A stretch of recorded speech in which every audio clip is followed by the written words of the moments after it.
RFI, le 5 février 2018, Sylvain Maillard, député LERM de Paris, a déclaré à propos des SDF « Certains souhaitent rester seuls dans la rue, c'est leur choix, rien ne les oblige à être mis à l'abri. » France Inter, le 26 janvier 2018, Julien de Normandie, secrétaire d'État auprès du ministre de la Cohésion des Territoires, a déclaré « Il n'y a que 50 SDF isolés dormant dans les rues de Paris. » France Inter, le 9 février 2018, Florence Parly, ministre des Armées, a déclaré à propos des armes vendues par la France aux Émirats arabes unis engagés dans le conflit au Yémen que ces armes n'étaient pas censées être utilisées.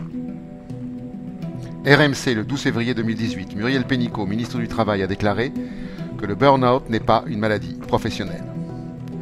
Lors d'un entretien avec l'Association des journalistes le 21 janvier 2018, Agnès Buzyn, ministre des Solidarités et de la Santé, a déclaré que le gouvernement n'était pas là pour offrir des montures Chanel à tout le monde. RMC, le 9 février 2018, le député LERM du Rhône, Bruno Bonnel, a déclaré « On n'entend que ça, le pouvoir d'achat, comme si la vie se résumait au pouvoir d'achat. » Paris Première, le 8 février 2018, Gilles Legendre, député LERM de Paris, a déclaré « Pour faire campagne, il faut être intégré dans un système, avoir été éduqué.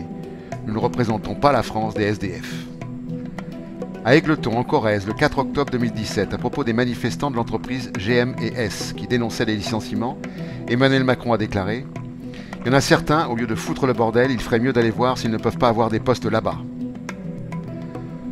Huffington Post, le 25 juillet 2017, Claire Aupetit, députée LERM de l'Eure, a déclaré à propos de la baisse des APL « Si à 19, 20 ans, 24 ans, vous commencez à pleurer parce qu'on vous enlève 5 €, qu'est-ce que vous allez faire de votre vie ?» Dans les Confessions, Jean-Jacques Rousseau, en 1782, écrivait « Enfin, je me rappelais le pis-aller d'une grande princesse à qui l'on disait que les paysans n'avaient pas de pain et qui répondit qu'ils mangent de la brioche. » Adolphe Thiers, président de la République française du 31 août 1871 au 24 mai 1873, déclarait « Le riche est bienfaisant quelquefois, et il quitte ses palais pour visiter la chaumière du pauvre, bravant la saleté hideuse, la maladie contagieuse. »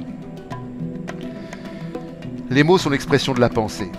Ces mots en disent long sur la pensée de celles et ceux qui gouvernent, alliant mépris de classe, condescendance, dédain, morgue, arrogance, indifférence.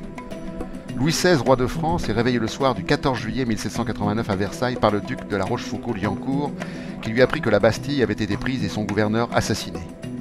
Louis XVI lui posa cette question. « Mais c'est une révolte ?» Le duc lui répondit « Non, sire, c'est une révolution. »